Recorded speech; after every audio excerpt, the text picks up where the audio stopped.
السلام عليكم.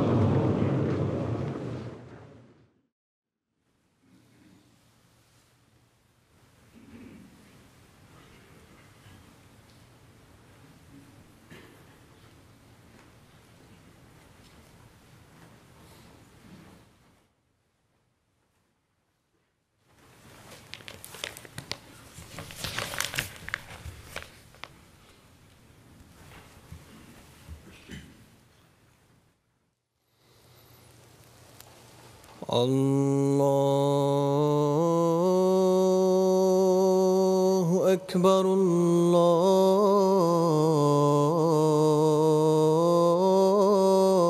الله أكبر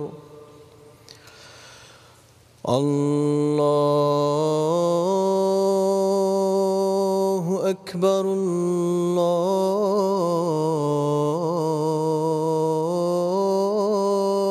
الله أكبر أشهد أن لا إله إلا الله أشهد أن لا إله إلا الله أشهد أن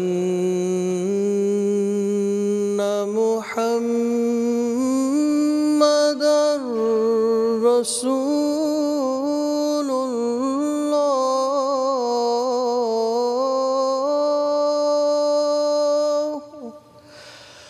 أشهد أن محمدًا رسول الله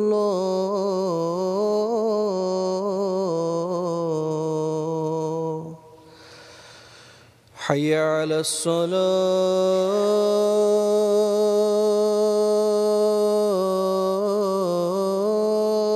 الصلاة حي على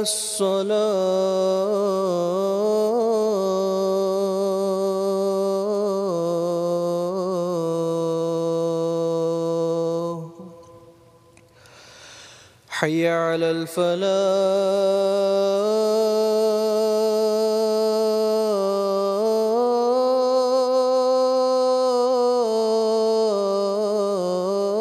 الفلاح حي على الفلاح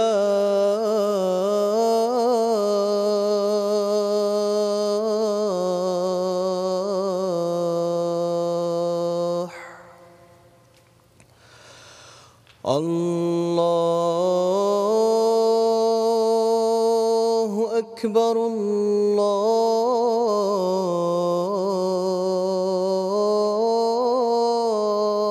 الله أكبر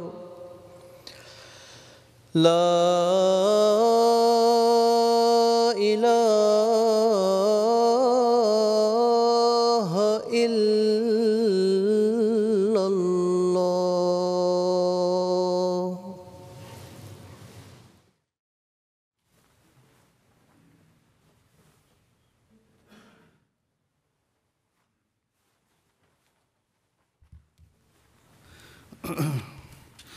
السلام عليكم.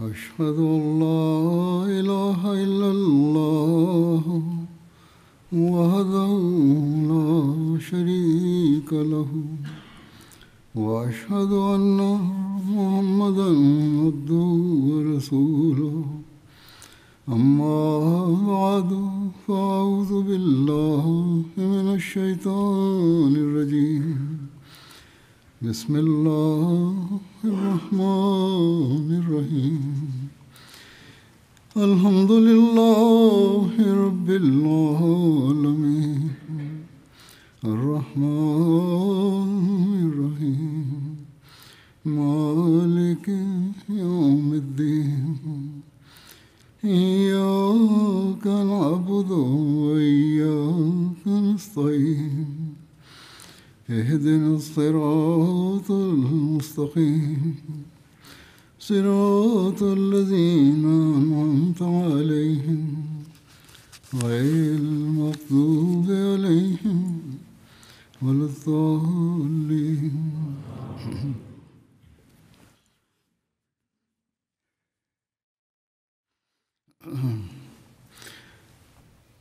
Saya sebelumnya masih menyampaikan tentang Ghazwah Hunain. Rincian lebih lanjutnya adalah sebagai berikut. Dalam perang Hunain juga ada disebutkan tentang turunnya bala tentara dari Allah Ta'ala yang dimaknai sebagai turunnya malaikat.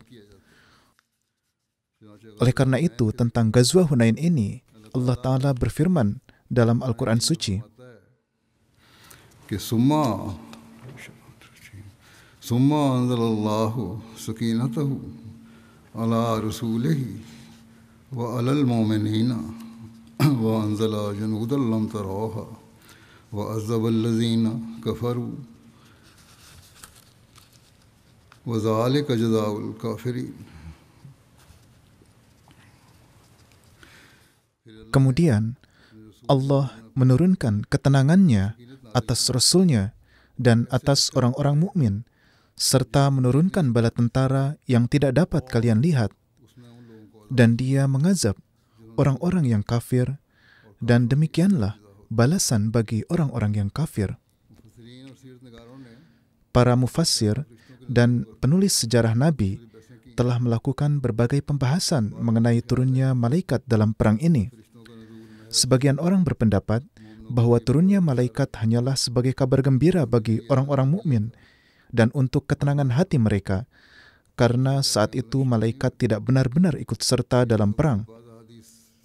Sesungguhnya anggapan ini juga bertentangan dengan beberapa hadis sahih. Dari riwayat yang sahih terbukti bahwa malaikat benar-benar ikut serta dalam perang. Namun di sini muncul satu pertanyaan, bahwa untuk pertolongan, satu malaikat saja sudah cukup. Lalu mengapa ribuan malaikat diturunkan?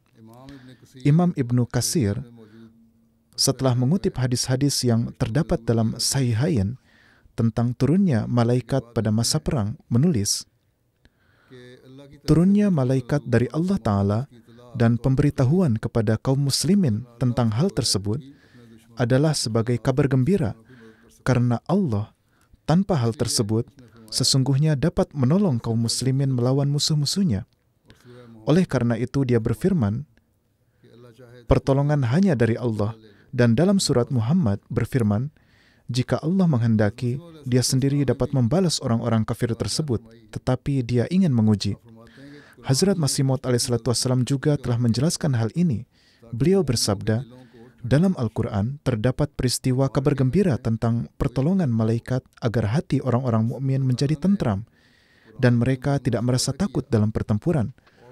Oleh karena itu, Allah Ta'ala memberikan janji dalam Al-Quran kepada orang-orang mukmin dan memberikan kabar gembira kepada mereka bahwa Dia akan datang menolong mereka dengan 5.000 malaikat. Ini disebutkan dalam jumlah yang besar agar menjadi kabar gembira bagi mereka. Padahal, dari malaikat-malaikat itu, satu malaikat saja memiliki kekuatan untuk dapat membolak-balikkan bumi atas perintah Tuhannya. Untuk hal ini tidak diperlukan 5.000, karena bahkan 5 pun tidak diperlukan. Akan tetapi, Allah Ta'ala berkehendak menunjukkan kepada mereka suatu pertolongan yang besar, sehingga Dia memilih kata yang menampakkan banyaknya penolong, dan inilah yang dimaksudkan. Hazrat Muslim Maud radhiyallahu ta'ala anhu juga telah memberikan catatan singkat tentang hal ini dalam tafsir Sagir. Dalam catatan kaki surah Ali Imran ayat 127, beliau menulis, penyebutan malaikat tidak lain hanyalah karena dengan mendapat kabar gembira ini melalui mimpi atau kasyaf, maka semangat manusia akan bertambah. Karena maksud sebenarnya adalah bahwa Allah Ta'ala akan menolong. Yakni ini juga kemudian tampak dalam corak kasyaf. Kemudian di suatu tempat beliau bersabda, ingatlah dengan baik-baik bahwa orang yang siap untuk mati, tidak ada yang dapat membunuhnya. jemaat yang benar-benar menerima kematian adalah jemaat para nabi. Kemudian, apakah ada yang dapat membunuh mereka? Sama sekali tidak ada. Rahasia untuk memperoleh kehidupan yang abadi adalah bahwa manusia menerima kematian demi Allah Ta'ala. Dan ketika seseorang berdiri dengan niat tersebut, maka malaikat-malaikat Allah Ta'ala akan berdiri untuk menghidupkannya. Seolah-olah dimulailah suatu pergulatan. Manusia berusaha keras agar memperoleh kematian di jalan Allah Ta'ala, tetapi malaikat-malaikat berusaha keras agar dia tetap hidup. Ketika hamba Allah berkata, "Aku ingin mati demi Allah," maka seluruh malaikat Allah Ta'ala berkata, "Kami tidak akan membiarkannya mati." Dan akhirnya malaikat-malaikatlah yang menang. Hamba Tuhan itu ingin mati. Dia menempatkan dirinya dalam keadaan-keadaan yang akibatnya adalah kematian. Akan tetapi pada akhirnya dia tidak mati. Lihatlah saja peristiwa Hunain. Ketika musuh menyerang dan maju ke depan, pada saat itu di sisi Rasulullah SAW hanya tinggal 12 orang. Sisanya semua tercerai-berai karena serangan anak panah musuh. Pada saat itu Hazrat Abbas berkata kepada beliau, "Wahai Rasulullah, mohon berkenan mundur sedikit saja." Akan tetapi beliau SAW memacu tunggangannya dan sambil maju ke depan bersabda, "Anan Nabiyyul la kadzib, ana ibnu Abdul Muthalib." Aku adalah Nabi Allah Ta'ala yang benar. Bagaimana aku dapat berbalik badan? Ini adalah suatu kalimat di mana seseorang melupakan keadaan manusia dan menyerahkan dirinya kepada Allah Ta'ala. Di hadapan 4.000 pemanah, seorang laki-laki itu berkata, "Aku tidak dapat mundur dari sini." Maka ini bukanlah manusia yang berbicara, melainkan Allah yang berbicara. Rasulullah SAW pada saat itu juga bersabda, "Ana ibnu Abdul Muthalib." Aku hanyalah seorang manusia. Alhasil, ketika Rasulullah SAW bersabda, "Aku ingin mati di jalan Allah," maka turunlah malaikat-malaikat Allah Ta'ala, dan kekalahan Hunain berubah menjadi kemenangan yang besar, dan beliau kembali dari medan perang sebagai pemenang. Mengenai kekalahan dan berlarinya musuh, telah dijelaskan sebelumnya bahwa ketika beliau SAW memanggil kaum Ansar dan mereka kembali lalu berperang dengan penuh semangat dan gelora, bersamaan dengan itu Rasulullah SAW berdoa dan melemparkan segenggam kerikil dengan tangan beliau ke arah kaum kafir, yang mana ini mengakibatkan Banu Hawazin yang sebelumnya menyatakan, "Sampai hari ini Muhammad SAW belum pernah berhadapan dengan suatu kaum pejuang, dan jika berhadapan dengan kami akan menunjukkan apa itu perang yang sebenarnya." Dan mereka yang sesungguhnya merupakan salah satu suku terkuat di Arab. Jadi ini bukan hanya sekedar kata-kata, melainkan memang benar-benar suku yang kuat. Mereka dalam waktu yang singkat mengalami kekalahan dan mulai melarikan diri. Mereka tidak lagi mengetahui di mana istri, anak-anak, harta benda, dan hewan ternak mereka. Banyak orang yang terbunuh di tangan kaum muslim, dan ribuan orang ditawan. Dan sejumlah besar orang yang melarikan diri lari menuju Autas. Dalam perang ini, ratusan orang dari suku Hawazin terbunuh. Hazrat Abu Talha membunuh 20 orang musyrik. Demikian pula dalam Sariyah Autas, 300 orang musyrik telah terbunuh. Meskipun suku Hawazin memilih jalan melarikan diri, para pejuang Sakif tetap bertahan, yakni yang merupakan suku Sakif. Mereka tetap bertahan dan terus berperang dengan sangat berani hingga 70 orang dari mereka terbunuh. Pembawa bendera terakhir mereka adalah Utsman bin Abdullah. Ketika ia terbunuh, maka suku Sakif pun akhirnya melarikan diri. Ketika berita terbunuhnya Utsman sampai kepada Rasulullah SAW, beliau bersabda mengenai musuh Islam ini, "Allah menjauhkannya dari rahmatnya. Dia memiliki kebencian terhadap suku Quraisy. Sedangkan untuk pembunuhnya, yakni Hazrat Abdullah bin Abi Umayyah, beliau SAW mendoakan agar dia memperoleh rahmat. Dan Hazrat Abdullah berkata, 'Aku berharap Allah Ta'ala akan menganugerahkan syahid kepadaku dalam keadaan ini.' Maka dia pun memperoleh kesyahidan selama pengepungan Taif. Menurut beberapa riwayat, pembawa bendera terakhir Utsman bin Abdullah dibunuh oleh Hazrat Ali, tetapi itu adalah riwayat yang keliru. Yang pertama adalah lebih benar. Dalam perang ini, 4 sahabat menjadi syahid. Nama-nama mereka adalah Aiman bin Ubaid, putra Hazrat Ummu Aiman. Ummu Aiman ini adalah pengasuh Nabi SAW, yaitu orang yang merawat dan membesarkan beliau. Surakah bin Haris, beliau adalah sahabat dari Ansar. Putranya Harisah bin Surakoh telah syahid dalam perang Badar. Yazid bin Zam'ah, beliau termasuk orang-orang yang menerima Islam pada masa awal dan bahkan di masa jahiliyah pun memiliki kedudukan dan martabat yang tinggi di kalangan Quraisy. Suku Quraisy biasa meminta nasihat darinya dalam urusan-urusan penting. Beliau adalah keponakan Ummul Mukminin Hazrat Ummu Salamah. Beliau syahid di medan perang karena kudanya mengamuk. Lalu beliau jatuh dan kemudian tertimpa kudanya. Menurut sebagian pendapat, beliau syahid dalam Ghazwah Taif. Hal ini akan disebutkan nanti. Yang keempat adalah Hazrat Abu Amir, yang rinciannya juga akan disebutkan nanti dalam Sariyah Autas. Hazrat A'is menuturkan, dalam perang Hunain, sebuah panah mengenai dahiku dan darah mulai mengalir dan menyebar di wajah dan dadaku. Rasulullah SAW mengusapkan tangan beberkat beliau dari wajah dan dadaku hingga ke perut, dan beliau sendiri membersihkan darah sehingga darah pun langsung berhenti. Setelah itu beliau mendoakan untukku. Sebagian perawi juga mengatakan bahwa tangan yang diusapkan oleh Rasulullah SAW itu, bekas tangan beberkat beliau tetap ada di tubuhnya setelah itu juga. Hazrat Khalid bin Walid, yang merupakan komandan pasukan berkuda, pada masa awal pertempuran sudah terluka parah, dan ini telah disebutkan sebelumnya, yakni beliau terjatuh ketika pasukan tercerai-berai. Seorang perawi menyebutkan, ketika orang-orang kafir telah dikalahkan dan kaum muslim telah kembali ke kemah mereka masing-masing, saya melihat Rasulullah SAW berjalan di antara orang-orang dan bersabda, siapa yang akan mengantarkanku kepada Khalid bin Walid? Ketika beliau sampai kepada Hazrat Khalid, ia sedang bersandar pada tandu. Huzur SAW duduk di samping Hazrat Khalid, dan setelah melihat lukanya, beliau mengoleskan air liurnya sehingga sembuh. Selain itu, Hazrat Abdullah bin Abi Aufa, Hazrat Abu Bakar Siddiq, Hazrat Umar, Hazrat Utsman, dan Hazrat Ali juga terluka. Kemudian, kabar gembira kemenangan Hunain dikirimkan kepada penduduk Mekah dan Madinah. Pada awalnya, ketika beberapa Muslim melarikan diri dari medan Hunain, sebagian dari mereka pergi ke Mekah dan memberitahu di sana bahwa kaum Muslim telah dikalahkan dan Muhammad SAW, nauzubillah, telah meninggal.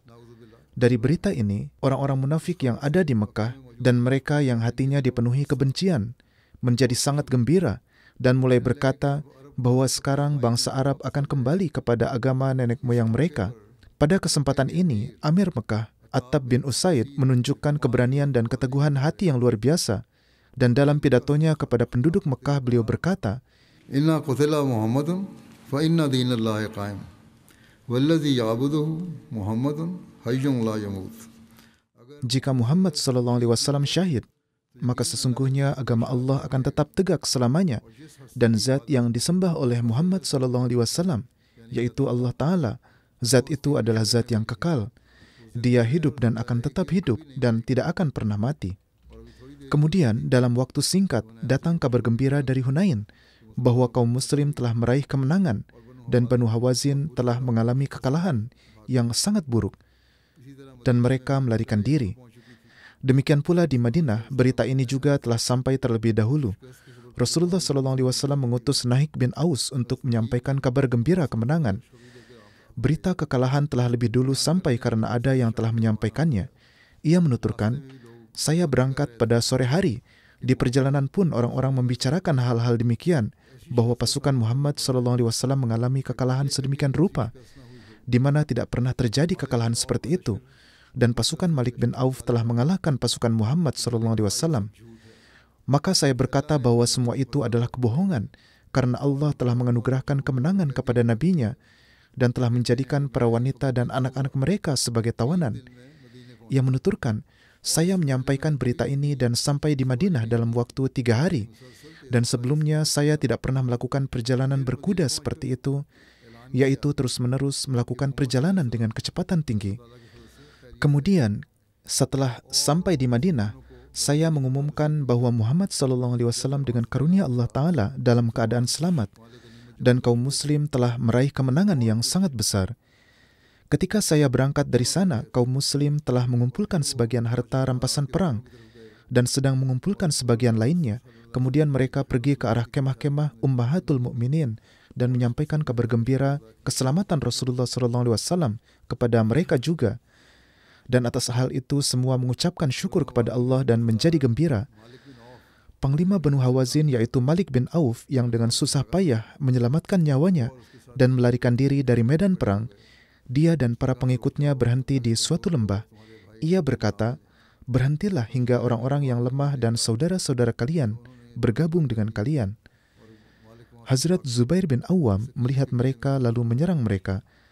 Malik melarikan diri dari sana dan masuk ke dalam benteng Saqif. Kemudian peristiwa Muhallam bin Yasamah membunuh seseorang dan tentang diat mereka, rincian lebih lanjutnya adalah sebagai berikut. Dalam pembahasan tentang Sariyah sebelum Fatah Makkah, dalam khutbah tentang peristiwa tersebut, tentang Sariyah Azam, telah disebutkan bahwa ada seorang sahabat, Muhallam bin Yasamah, yang telah membunuh seseorang yang ketika lewat mengucapkan Assalamualaikum. Namun meskipun demikian, ia tetap membunuhnya. Mengenai peristiwa ini, beberapa rincian lebih lanjutnya adalah sebagai berikut. Setelah Ghazwah Hunain, ketika Rasulullah SAW hendak berangkat untuk Ghazwah Taif, pada suatu hari setelah sholat zuhur, beliau SAW beristirahat di bawah sebatang pohon. Uyainah bin Hisan bangkit dan menuntut darah dari Amir bin Azbat Ashja'i yang telah terbunuh. Bersamaan dengan itu, Aqra bin Habis bangkit dan ingin menyelamatkan Muhallam bin Yasamah. Keduanya mulai berdebat di hadapan Rasulullah SAW. Uyainah berkata, "Wahai Rasulullah, demi Allah, saya tidak akan melepaskan dia, yaitu si pembunuh. Saya akan menimpakan gunung kesedihan kepada wanita-wanita mereka, sebagaimana ia telah menimpakan gunung kesedihan kepada wanita-wanita kami." Rasulullah SAW bersabda kepadanya, "Ambillah diat, ambillah 50 unta sekarang dan 50 unta lagi ketika sampai di Madinah." Namun Uyainah menolak menerima diat. Bagaimanapun setelah beberapa perdebatan, akhirnya mereka menerima diat. Yang membunuh, yakni Muhallam, berdiri di satu sisi. Ia telah datang dan siap untuk qisas dan berpikir bahwa kematiannya sudah tiba. Setelah keputusan mengenai diat dan sebagainya, Muhallim bangkit dan duduk di dekat Rasulullah SAW. Air mata mengalir dari matanya. Ia berkata, "Mengenai perkara yang telah sampai kepada Anda, saya bertaubat di hadapan Allah. Anda juga mohonkanlah ampunan untuk saya." Beliau bertanya, "Siapa namamu?" Ia berkata, "Muhallim bin Yasamah." Beliau bersabda, "Apakah kamu membunuhnya di awal keislamannya? Yaitu bahwa dia baru saja mengucapkan Assalamualaikum, namun kamu tetap membunuhnya." Lalu Rasulullah SAW bersabda dengan suara keras, "Ya Allah, jangan ampuni Muhallim." Kalimat ini didengar oleh semua orang. Muhallim sekali lagi berkata, "Wahai Rasulullah, saya memohon ampun. Anda juga mohonkanlah ampunan untuk saya." Beliau sekali lagi bersabda dengan suara keras agar orang-orang dapat mendengar, "Ya Allah, jangan ampuni Muhallim bin Yasamah." Ia berkata untuk ketiga kalinya, dan Rasulullah SAW untuk ketiga kalinya juga mengatakan hal yang sama. Kemudian Rasulullah SAW bersabda kepadanya, "Berdirilah dan pergilah dari hadapanku." Maka ia bangkit dari hadapan beliau, dan ia tengah menyeka air matanya dengan selendangnya. Ibnu Ishaq juga memiliki sebuah riwayat yang menyatakan, orang-orang dari kaumnya Muhallim menyebutkan bahwa pada akhirnya Rasulullah SAW pun mendoakan ampunan untuknya. Kemudian rincian Sariyah Autas adalah sebagai berikut. Setelah mengalami kekalahan yang sangat buruk dari medan Hunain, pasukan Banu Hawazin melarikan diri ke arah manapun wajah mereka terangkat. Sebagian dari mereka yang di dalamnya juga terdapat panglima Banu Hawazin yaitu Malik bin Auf, mereka melarikan diri ke arah Taif dan berlindung di benteng Taif, dan sebagian berkumpul di lembah Autas, dan sebagian lagi melarikan diri ke arah Nakhlah yaitu Nakhilah. Autas adalah nama sebuah lembah yang terletak dekat dengan Hunain. Karena Banu Hawazin menyerang dengan membawa serta istri-istri dan anak-anak dan seluruh harta benda serta ternak mereka, sedangkan mereka sendiri telah melarikan diri, maka sekarang semua harta itu jatuh ke tangan kaum muslimin sebagai harta ganimah. Dalam sejarah Islam, inilah ganimah terbanyak yang diperoleh oleh kaum muslimin hingga saat itu. Rasulullah SAW mengirimkan seluruh tawanan dan ganimah ke tempat bernama Jiranah di bawah pengawasan Hazrat Mas'ud bin Amr Ghifari, dan beliau sendiri berangkat menuju Taif dengan membawa seluruh pasukan, serta mengirimkan sebuah pasukan menuju Autas di bawah pimpinan Hazrat Abu Amir Asy'ari yang juga bernama Ubaid bin Sulaim. Dalam pasukan ini juga terdapat Hazrat Abu Musa Asy'ari dan Salma bin Aqwa. Hazrat Abu Amir memberikan tantangan kepada musuh untuk bertempur. Di sana terdapat 10 bersaudara yang terkenal di kalangan musuh karena kemampuan berperang mereka yang tak tertandingi. Yang pertama kali keluar untuk bertarung adalah ke-10 bersaudara ini. Saudara yang pertama maju, Abu Amir pertama-tama mengajaknya kepada Islam, tetapi ia lebih memilih untuk bertempur. Abu Amir berkata, Allahumma syahad alaih, ya Allah jadilah saksi atasnya. Setelah mengatakan ini, ia menyerang dengan pedang sedemikian rupa sehingga musuh tertebas menjadi 2 bagian dan jatuh ke tanah. Kemudian saudara kedua maju. Abu Amir juga terlebih dahulu mengajaknya kepada Islam, dan ketika ia menolak, Abu Amir bertempur dengannya, dan orang itu juga terbunuh. Demikianlah satu demi satu 9 saudara terbunuh. Ketika saudara ke-10 maju dan Abu Amir seperti biasa hendak menyerangnya sambil mengucapkan Allahumma syahad alaih, ia berteriak, Allahumma la tashhad alayya, ya Allah janganlah menjadi saksi atasku, dan dengan demikian ia menunjukkan seolah-olah dia menerima Islam. Mendengar ini, Abu Amir menurunkan pedangnya dan melepaskannya, tetapi orang itu berbalik dan menyerang Abu Amir. Dia telah menipu. Menurut beberapa riwayat, ia telah mensyahidkan Abu Amir. Tetapi menurut riwayat lain, ini tidak benar karena orang yang telah mensyahidkan Abu Amir telah dibunuh oleh Hazrat Abu Musa Asy'ari pada saat itu juga. Riwayat yang lebih benar adalah bahwa ia kemudian memeluk Islam, yakni saudara ke-10 ini, dan dikatakan bahwa ia terbukti menjadi seorang Muslim yang sangat baik.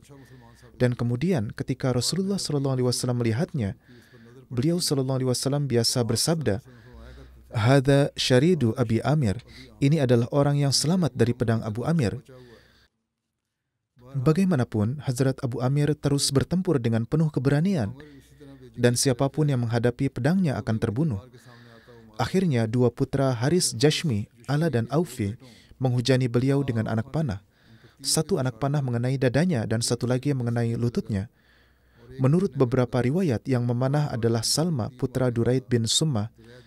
Abu Musa Asy'ari menuturkan, saya bertanya kepada Abu Amir tentang siapa yang telah memanahnya, maka ia menunjuk ke arah seseorang dan saya mengejarnya. Orang itu berlari ketakutan dan ketika saya menantangnya, ia berhenti. Lalu kami beradu pedang dan saya membunuhnya. Setelah kembali, saya berkata kepada Abu Amir, Allah telah mengirim orang yang membunuhmu ke neraka. Lalu Abu Amir berkata kepadaku, cabutlah anak panahku. Anak panah itu masih tertancap di tubuhnya. Ketika saya mencabut anak panah tersebut, air mengalir keluar dari luka, yang menunjukkan bahwa lukanya dalam dan tidak ada harapan hidup lagi.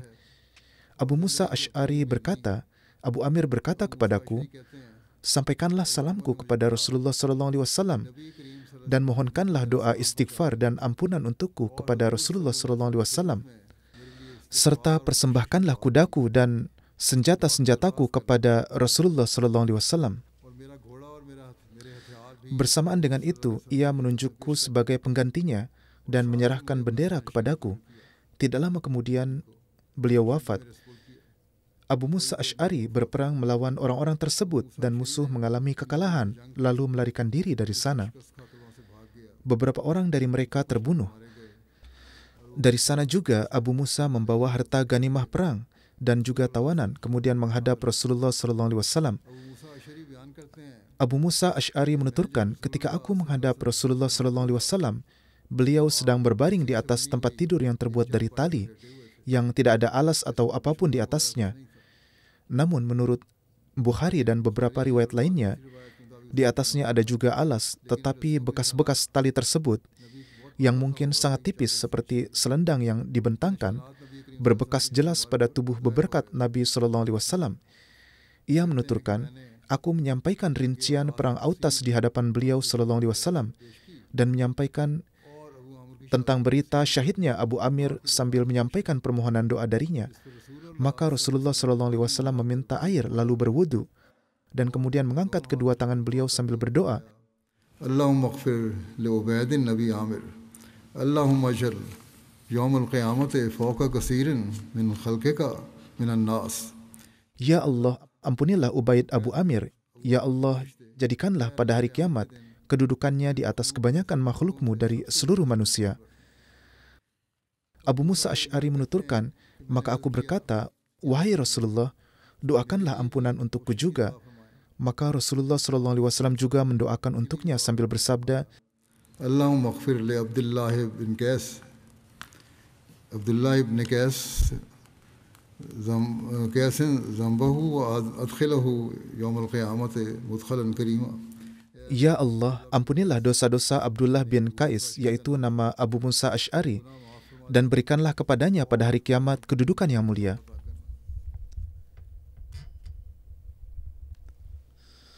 Kemudian disebutkan mengenai Sariyah Tufail bin Amr Dausi yang menuju Zul Kufain. Ini terjadi pada bulan Syawal tahun ke-8 Hijriah. Ketika Rasulullah SAW hendak berangkat dari Hunain menuju Taif, beliau mengutus Tufail Dausi untuk menghancurkan berhala yang bernama Zul Kufain. Hazrat Tufail berasal dari suku Daus dan terkenal sebagai penyair terkemuka serta orang yang bijak dan cerdas dari kaumnya. Ia telah bertemu dengan Rasulullah SAW di masa Mekkah dan langsung masuk Islam pada saat itu. Disebutkan bahwa setelah perang Hunain, ia sendiri meminta kepada Rasulullah SAW agar dirinya diutus untuk meruntuhkan berhala yang bernama Zul Kufain. Rasulullah SAW mengangkatnya sebagai pemimpin misi ini dan memberikan nasihat-nasihat berikut. Sebarkanlah salam dengan baik, yaitu menyebarluaskan kedamaian. Berikanlah makan kepada orang-orang, bukan membiarkan mereka kelaparan. Bersikaplah malu kepada Allah Ta'ala sebagaimana seseorang yang terhormat malu kepada keluarganya. Setiap kali melakukan kesalahan atau dosa, segera lakukan kebaikan setelahnya, karena kebaikan-kebaikan menghapuskan dosa-dosa. Inilah nasihat-nasihat yang beliau SAW berikan. Kemudian bersabda, ajaklah orang-orang dari kaummu dan setelah menyelesaikan tugas ini, kembalilah ke Taif. Maka Hazrat Tufail mengajak 400 orang dari kaumnya dan membakar berhala kayu tersebut dengan api, serta pada saat itu membaca syair-syair berikut. Wahai Zul Kufain, dengarlah, aku bukanlah termasuk penyembahmu, karena engkau baru saja dibuat, sedangkan kelahiran kami lebih dahulu dari kelahiranmu. Lihatlah, aku telah memenuhi seluruh wujudmu dari dalam dan luar dengan kobaran api. Setelah menyelesaikan misi ini dengan keberhasilan, ia kembali ke Taif. Rasulullah SAW saat itu baru saja tiba di Taif selama 4 hari. Hazrat Tufail juga membawa serta 400 pejuang pemberani dan membawa pula senjata perang modern pada masa itu, yaitu manjanik dan debaba. Manjanik adalah sebuah alat untuk melontarkan batu-batu besar, yaitu seperti meriam, dan debaba adalah sebuah kotak kayu yang kuat dan tertutup, berbentuk seperti kereta, seperti kendaraan lapis baja zaman sekarang. Demikianlah pada masa itu, dengannya beberapa orang masuk dari bawah, mencapai tembok benteng, serta membuat celah di tembok, sambil tetap aman dari serangan musuh. Senjata-senjata ini digunakan untuk pertama kalinya dalam Ghazwah Taif. Ghazwah Taif terjadi pada bulan Syawal tahun ke-8 Hijriah. Taif terletak di sebelah timur Mekah. Sejarahnya adalah sekitar 90 km ke arah timur dari Mekah terdapat sebuah kota yang terkenal.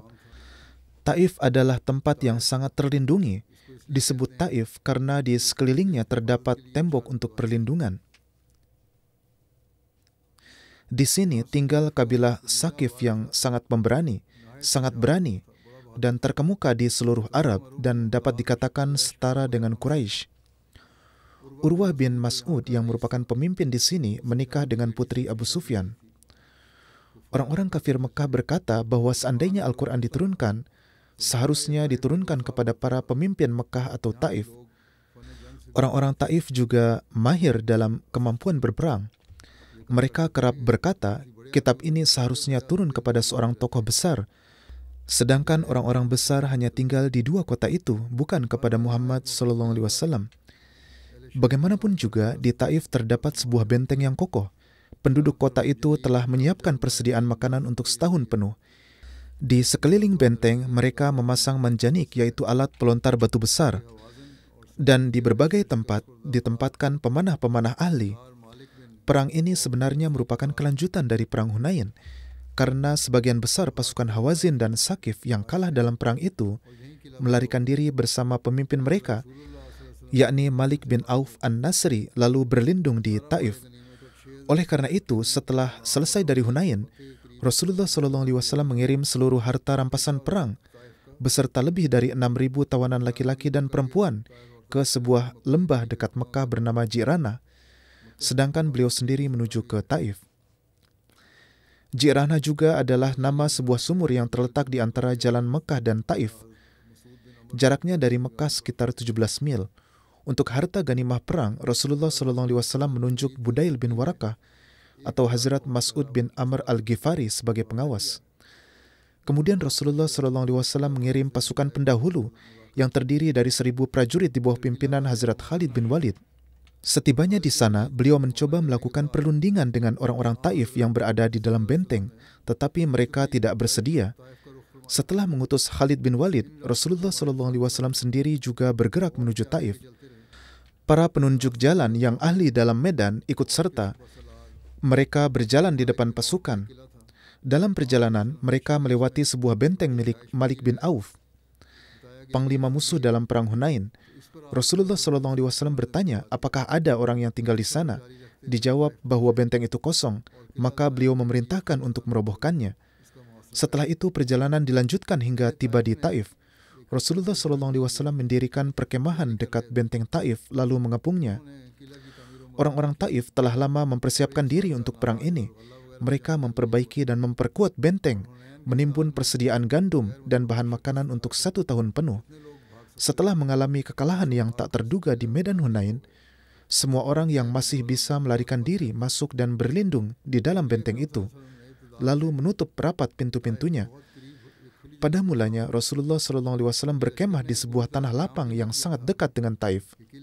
Saat pasukan Muslim bahkan belum sempat sepenuhnya menetap, para pemanah dari dalam benteng tiba-tiba melakukan serangan panah yang sangat hebat, sehingga banyak kaum Muslimin yang terluka. Pada saat itu, Hazrat Hubab bin Munzir datang menghadap Rasulullah SAW dan berkata, "Wahai Rasulullah, tempat ini tidak cocok dijadikan lokasi perkemahan kita, karena penduduk Taif adalah pemanah-pemanah yang ahli, dan anak panah mereka dapat menjangkau jauh." Maka Rasulullah SAW bersabda agar mereka memilih tempat yang lebih tepat. Lalu seluruh pasukan pun dipindahkan ke lokasi yang baru. Selama pengepungan, panah memanah dan lemparan batu dari kedua belah pihak terus berlangsung. Untuk menghadapi keadaan ini, Rasulullah SAW memasang manjanik atau alat pelontar batu besar dan melemparkan batu-batu besar ke arah penduduk Taif. Manjanik ini, sebagaimana telah disebutkan sebelumnya, dibawa oleh Hazrat Tufail al-Dausi ketika beliau pulang dari misi Zulkufain. Dengan lontaran-lontaran batu itu, suatu hari sebuah dinding benteng berhasil dilubangi, sehingga sekelompok kaum muslimin lalu maju menuju tembok itu dengan menggunakan dababah, yaitu semacam kotak pelindung yang bergerak yang dipakai untuk perlindungan.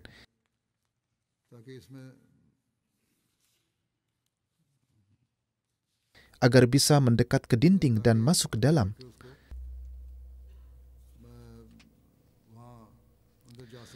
Namun, ketika mereka maju, penduduk benteng melempari mereka dengan potongan-potongan besi yang membara. Karena Dubabah itu banyak menggunakan kulit, maka ia pun terbakar, sehingga para mujahid muslim yang berada di bawahnya terpaksa keluar. Begitu mereka keluar, orang-orang Taif segera memanahi mereka, hingga sebagian besar dari mereka gugur syahid. Pada saat itu, Rasulullah SAW pernah memerintahkan agar kebun-kebun anggur milik orang Taif ditebang. Menurut pendapat saya, ini merupakan langkah terakhir yang biasanya ditempuh sebagai cara untuk menakut-nakuti, karena kemudian beliau SAW membatalkannya juga. Mula-mula, orang-orang dalam benteng dengan penuh kesombongan berkata, "Kalau engkau membakar kebun-kebun kami, silahkan bakarlah, tetapi engkau tidak akan bisa mengambil tanah dan air kami." Jadi mereka sangat berbangga dengan kesuburan daerah mereka. Maksud mereka, kami bisa menanam kembali, kami tidak akan takut. Namun ketika kebun-kebun itu benar-benar mulai ditebang, yakni sebagian ditebang sebagai peringatan, maka seorang pemimpin Taif, Sufyan bin Abdullah, lalu datang memohon kepada Rasulullah SAW, "Mengapa engkau merusak kebun-kebun kami? Jika engkau memperoleh kemenangan atas kami, kebun-kebun ini semuanya akan menjadi milikmu. Tetapi jika tidak, maka demi Allah dan karena hubungan kekerabatan, janganlah engkau melakukan ini." Ia memohon dengan alasan, "Demi Allah dan demi menjaga hubungan kekeluargaan, janganlah engkau berbuat demikian terhadap kami." Memang Quraisy Mekah memiliki banyak hubungan kekerabatan dengan orang-orang di Taif. Bahkan jika tidak ada pun kekerabatan, teladan Rasulullah SAW memang bukanlah kekerasan. Karena itu, atas permintaan Abu Sufyan tersebut, Rasulullah SAW menghentikan penebangan kebun-kebun anggur itu dan membiarkannya. Rasulullah SAW dan para sahabat terus berperang melawan penduduk Taif selama setengah bulan atau lebih. Akan tetapi, akibat kekalahan di Hunain, rasa takut telah begitu kuat menguasai hati mereka, yakni musuh, sehingga mereka tidak pernah keluar dari benteng. Mereka hanya bertahan dan melawan dari dalam benteng. Selama masa itu, tidak seorang pun dari mereka yang berani keluar untuk berperang terbuka. Hingga suatu ketika, Hazrat Khalid bin Walid keluar ke medan perang dan menantang para pemberani dari Bani Saqif untuk bertarung satu lawan satu. Akan tetapi, meskipun beliau berulang kali memanggil, tidak seorang pun keluar menemuinya. Akhirnya, salah seorang pemimpin Saqif, Abdu Yalil, menjawab dengan suara lantang, "Tidak ada seorang pun dari kami yang akan keluar menghadapi kalian. Kami aman di dalam benteng kami, dan kami memiliki persediaan makanan yang cukup untuk 1 tahun penuh. Kami tidak khawatir sama sekali." Pada suatu kesempatan, Hazrat Yazid bin Zam'ah meminta agar dirinya diizinkan berbicara dengan orang-orang dalam benteng. Hazrat Yazid bin Zam'ah berkata, "Jika kalian memberi jaminan keamanan kepadaku, aku ingin menyampaikan sebuah pesan. Berikanlah jaminan bahwa kalian tidak akan menyakitiku. Aku ingin datang sebagai utusan." Mereka pun memberikan jaminan, "Baiklah, kami beri engkau perlindungan." Namun ketika beliau mendekati benteng, mereka mengingkari janji dan menghujani beliau dengan anak panah hingga beliau gugur syahid. Beliau adalah syuhada pertama dari pengepungan ini. Yazid bin Zam'ah adalah keponakan dari Ummul Mukminin Hazrat Ummu Salamah. Orang yang membunuhnya adalah Huzail bin Abi Salt. Setelah membunuh Yazid, Huzail keluar dari benteng dengan penuh kesombongan, mengira bahwa kaum muslimin akan gentar karena peristiwa itu dan tidak akan berani berbuat apa-apa. Namun, seketika itu juga, saudara Hazrat Yazid, yakni Hazrat Yaqub bin Zam'ah, yang bersembunyi dekat pintu gerbang benteng, segera menangkapnya. Beliau menyeretnya ke hadapan Rasulullah SAW seraya berkata, "Wahai Rasulullah, inilah pembunuh saudaraku." Maka orang itu pun dihukum mati. Rincian selanjutnya insya Allah akan disampaikan kemudian. Setelah solat, saya juga akan memimpin 2 solat jenazah gaib. Yang pertama adalah Tuan Dr. Syed Shahab Ahmad, yang akhir ini tinggal di Kanada dan berasal dari India. Beberapa hari yang lalu beliau wafat pada usia 96 tahun. Inna lillahi wa inna ilaihi roji'un. Beliau seorang musi. Beliau meninggalkan seorang putra dan 3 putri serta anak keturunan lainnya. Beliau adalah cucu dari sahabat Hazrat Masih Maud alaihissalatu wassalam, yaitu Hazrat Syed Iradat Husain Sahib radhiyallahu ta'ala anhu dari Provinsi Bihar. Beliau menyelesaikan MSc dalam bidang psikologi di Universitas Muslim Aligarh, kemudian meraih gelar MA dari Universitas Bihar di Muzaffarpur. Setelah itu, beliau memperoleh gelar doktor dalam bidang yang sama dari Universitas Glasgow, Skotlandia. Pada tahun 1968, atas arahan Hazrat Khalifatul Masih Salis rahimahullah, beliau pindah ke Kanada di mana beliau mengajar sebagai profesor psikologi klinis di universitas. Selama 9 tahun, beliau juga berpraktik sebagai psikolog klinis. Almarhum mendapat taufik untuk mengkhidmati jemaat baik di India maupun di Kanada pada berbagai kesempatan. Beliau lama menjabat sebagai ketua jemaat Saskatoon dan sebelumnya juga mendapat taufik untuk berkhidmat sebagai sekretaris tabligh. Setelah itu di Edmonton, beliau berkhidmat sebagai sekretaris isyaat serta di bidang tarbiyat dan ta'lim. Beliau adalah seorang dai ilallah yang sukses. Allah menganugerahkan kepadanya taufik untuk membimbing banyak orang untuk baiat. Beliau juga turut membantu dalam penyusunan sejarah Jemaat Ahmadiyah Kanada dalam bahasa Inggris. Dan hingga pada batas tertentu beliau mendapat taufik untuk melakukan penyuntingan.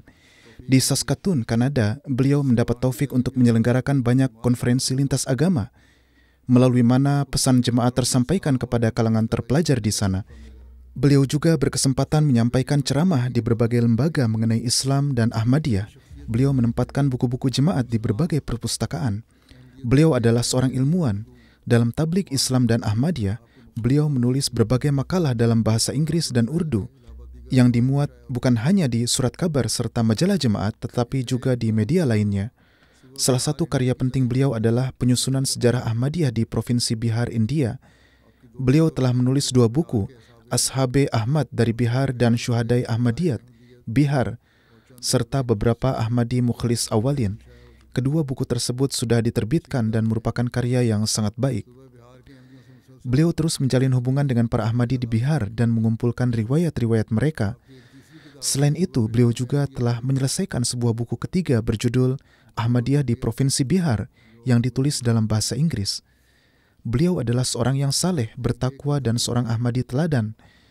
Selalu menganggap menaati ajaran-ajaran Islam sebagai kewajiban utama dalam hidupnya. Beliau memiliki kecintaan yang mendalam serta semangat pengorbanan terhadap Rasulullah SAW, Hazrat Masih Maud alaihissalam dan khilafat. Putranya, Syed Mubarak, menuturkan, tujuan hidup ayah saya hanya satu, yaitu meraih keridhaan Allah Ta'ala. Karena itu beliau sangat menjaga sholat 5 waktu dan memiliki kecintaan khusus terhadap ibadah. Beliau juga sangat gemar membaca, menulis, dan belajar. Bahkan di hari-hari terakhir hidupnya, beliau masih membeli buku-buku baru, dan meskipun sudah lanjut usia, beliau tetap rutin menghadiri sholat Jumat. 1 minggu sebelum wafat pun beliau sempat menghadiri jalsah Kanada Barat. Beliau sangat bersemangat dalam tabligh dan menyampaikan pesan Islam kepada berbagai kalangan masyarakat. Dalam setiap urusan, beliau selalu merujuk dan meminta bimbingan kepada Khalifatul Masih. Sering beliau mengirim surat-surat, bahkan juga mengirim buku-buku karangannya. Dalam hal pengorbanan harta, beliau selalu menjadi yang terdepan. Dalam 4 tahun terakhir hidupnya, beliau mempersembahkan 1/5 dari penghasilannya untuk wasiat. Semoga Allah Ta'ala melimpahkan maghfirat dan rahmatnya kepada beliau. Jenazah kedua adalah almarhum Tuan Mubarak Kokar dari Lahore, putra dari Tuan Insyaallah Kokar Sahib. Beliau juga wafat beberapa hari yang lalu di usia 81 tahun. Inna lillahi wa inna ilaihi raji'un. Beliau termasuk musi.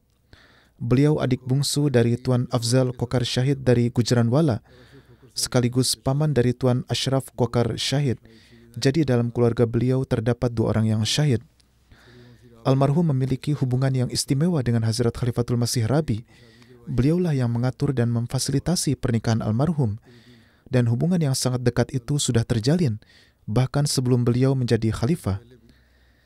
Atas dorongan Hazrat Khalifatul Masih Rabi rahimahullah, almarhum memulai usaha di Karachi yang kemudian berkembang menjadi bisnis yang sangat berhasil. Walaupun tidak pernah diserahi tanggung jawab besar dalam mengkhidmati jemaat, tetapi setiap kali beliau diminta, beliau senantiasa hadir dan siap membantu jemaat. Beliau sangat setia kepada jemaat dan khilafat. Beliau adalah seorang yang sangat ramah, penuh kasih sayang dan peduli terhadap penderitaan orang lain serta berusaha meringankannya. Dalam pekerjaan sosial pun, beliau senantiasa ikut serta dengan penuh semangat. Atas nama ibunda beliau yang sudah wafat, beliau bahkan memberikan beasiswa pendidikan. Beliau meninggalkan seorang istri, seorang putri, dan 2 putra. Semoga Allah Ta'ala menganugerahkan ampunan dan rahmatnya kepada beliau.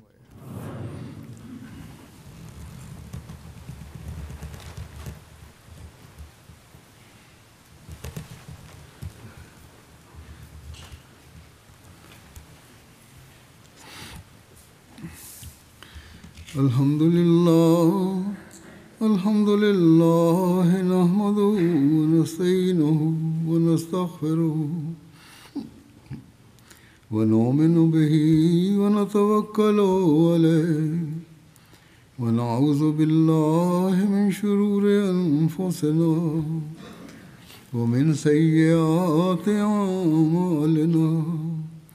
من يهده الله فلا مضل له ومن يضلل فلا هادي له ونشهد أن لا إله إلا الله ونشهد أن محمدا عبده ورسوله. عباد الله رحمكم الله إن الله يأمر بالعدل والإحسان وإيتاء ذي القربى وينهى عن الفحشاء والمنكر والبغي يعظكم لعلكم تذكرون. اذكروا الله يذكركم وادعوه يستجب لكم ولذكر الله أكبر.